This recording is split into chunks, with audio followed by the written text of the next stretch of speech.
मसीह यस्सु के कादर अजीम नाम में आप सबकी सलामती हो।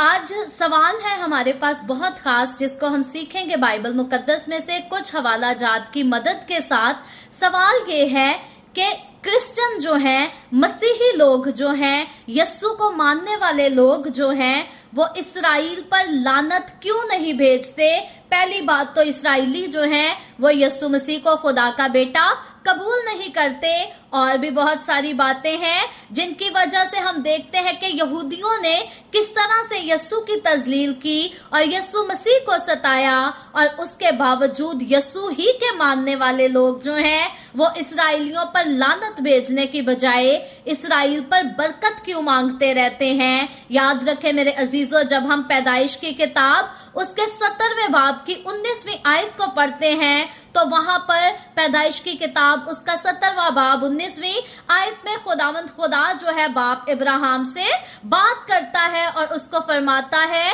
कि बेशक तेरी बीवी सारा के तुझ से बेटा होगा, तू उसका नाम इसहाक रखना, और मैं उससे और फिर उसकी औलाद से अपना अहद जो अब्दी अहद है बांधूंगा। सो यहाँ पर हम देखते हैं कि खुदा ने बाप इब्राहिम से वादा किया था, जुबान दी थी बाप इब्राहिम को कि जो बेटा तेरी बीवी सारा से पैदा होगा, जिसका नाम तू इसहाक रखेगा, मैं उसके वसीला से उसके साथ और उसकी औलाद के साथ यानी कि इसहाक के साथ और इसहाक से जो बच्चा पैदा होगा उसके साथ खुदा ने कहा था मैं अपना अब्दी यानी के एटर्नल अहद बांधूंगा, एटर्नल प्रॉमिस करूंगा उसके साथ। और इसके बाद जब बाइबल मुकद्दस में आगे बढ़कर सीखे तो पैदाइश की किताब उसके 25वें बाब की 24वीं आयत से लेकर 26वीं आयत में हमें जिक्र मिलता है कि खुदा के वादा के मुताबिक इसहाक के 2 बेटे होते हैं, एक का नाम इसू है, दूसरे का नाम याकूब है। और किस तरह से खुदा बाप इब्राहिम के इन दोनों पोतों में से एक पोते को चुनता है। जब हम पैदाइश की किताब उसका 32वां बाब और उसकी 28वीं आयत को सीखें तो वहां पर खुदावंद खुदा याकूब को जो है इसराइल का नाम दे देता है, और आखिरकार खुदा जो है याकूब से इसराइल का नाम देते हुए याकूब के साथ खुदा अहद बांधता है। और वो अब्दी अहद जो था वो क्यों बांधा गया, ये मेरी और आपकी, हम सब की तमाम नस्ल इंसानी की नजात के लिए ये अब्दी अहद बांधा गया। और क्योंकि इब्राहिम से इसहाक पैदा हुआ, इसहाक से याकूब पैदा हुआ, और याकूब को खुदा ने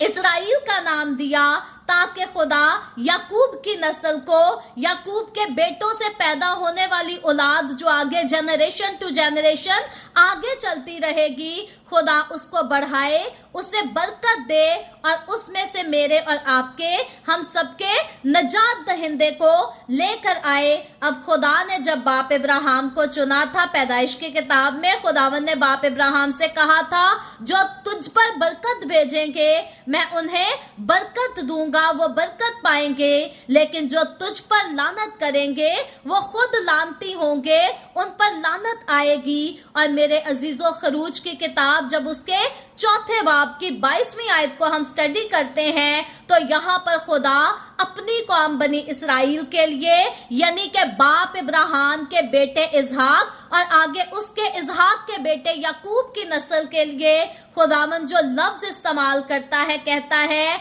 इसराइल मेरा बेटा बल्कि मेरा पहलौठा बेटा है। पहलौठा बेटा क्या चीज होता है माँ बाप की जिंदगी में। जो बच्चे वाले हैं, जो औलाद वाले हैं, वो अपने पहलौठे बच्चों की अहमियत को जानते हैं, या पहलौठे जो खुद पहलौठे बच्चे हैं वो जानते हैं कि हम अपने माँ बाप की जिंदगी में किस कदर इम्पोर्टेंट और किस कदर खास हैं। सो याद रखें,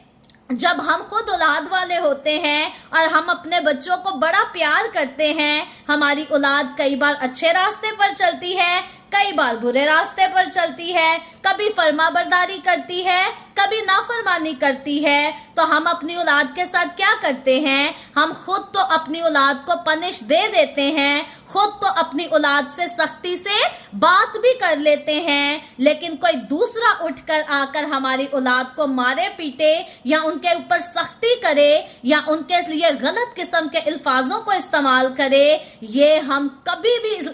بات برداشت نہیں کر سکتے۔ ماں ہوتے ہوئے میں تو بالکل برداشت نہیں کر سکتی کہ میرے بیٹے کو کوئی باہر سے آ کر اٹھ کر اس کو گالیاں نکالنا شروع کر دے یا میرے بیٹے پر لانتیں بھیجنا شروع کر دے۔ اگر میرے بیٹے کی غلطی ہے کسی بات پہ تو میں بے شک اس کو سکھاؤں گی، اس کو تنبیہ کروں گی، پنش دینی پڑی اس کو پنش بھی دوں گی، لیکن کوئی دوسرا تیسرا اٹھ کر میرے بچے پر بات کرے یہ میں کبھی برداشت نہیں کروں گی۔ یاد رکھیں یہ سارے ماں باپ کی نیچر ہوتی ہے۔ جب خدا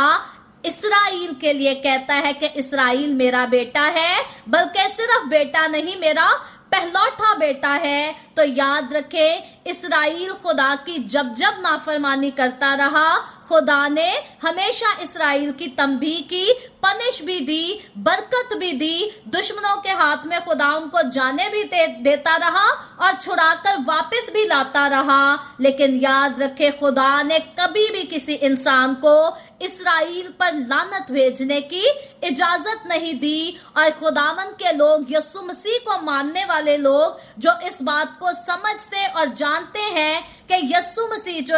وہ جسمانی طور پر نہیں بلکہ روحانی طور پر خدا کا بیٹا ہے، وہ اس بات کو کس طرح سے تسلیم کر لیں کہ ہمیں خدا کے لوگ ہوتے ہوئے خدا کے پہلوٹے پر لعنت بھیجنا جائز ہے۔ خدا کبھی بھی ہمیں اجازت نہیں دیتا۔ ماں باپ اپنے بچوں کے بیچ میں فرق نہیں کرتے، ان کو ایک جیسا پیار دیتے ہیں، اور بچے اگر آپس میں لڑیں تو ماں باپ برداشت نہیں کرتے۔ ماں باپ کی پوری کوشش ہوتی ہے کہ اپنے بچوں کی صلح کرائی جائے، ان کی آپس میں یونٹی بنا کر رکھی جائے۔ سو خدا چاہتا ہے کہ ہم ہر ایک کے لیے برکت کی دعا کریں، خاص طور پر اسرائیل کے لیے، کیونکہ خدا کا وعدہ ہے باپ ابراہیم کے ساتھ کہ جو اسرائیل پر برکت چاہیں گے خدا ان کو برکت دے گا، لیکن جو اسرائیل پر لعنت بھیجیں گے وہ خود لعنتی کہلائیں گے۔ یہ وجہ ہے کہ ایک مسیحی لوگ، کرسچن کمیونٹی کبھی بھی اسرائیل پر لعنت نہیں بھیجتی، اور میں کہوں گی کہ اور بھی کسی بھی قوم کو کبھی بھی اسرائیل پر لعنت نہیں بھیجنی چاہیے، کیونکہ اسرائیلی خدا کی نسل ہیں، خدا کی قوم ہے، جن کے لیے خدا نے اپنے بیٹے کا ہی نہیں بلکہ پہلوٹے کا لفظ یوز کیا ہے۔ خدا کے پہلوٹے کی عزت کریں، ان کے لیے برکت کی دعا کریں۔ باقی اسرائیلی خدا کے ساتھ کتنے وفادار ہیں، کتنے نہیں ہیں، یہ ان کا اور خدا کا معاملہ ہے۔ ضرور ہے کہ ہم تمام نسل انسانی سے پیار کریں، ہر ایک کے لیے برکت کی دعا کریں، ہر ایک کا خیال کریں، اور ان کے معاملات ان کے اور خدا کے بیچ میں رہنے دیں۔ خداوند آپ سب کو برکت دے، آمین۔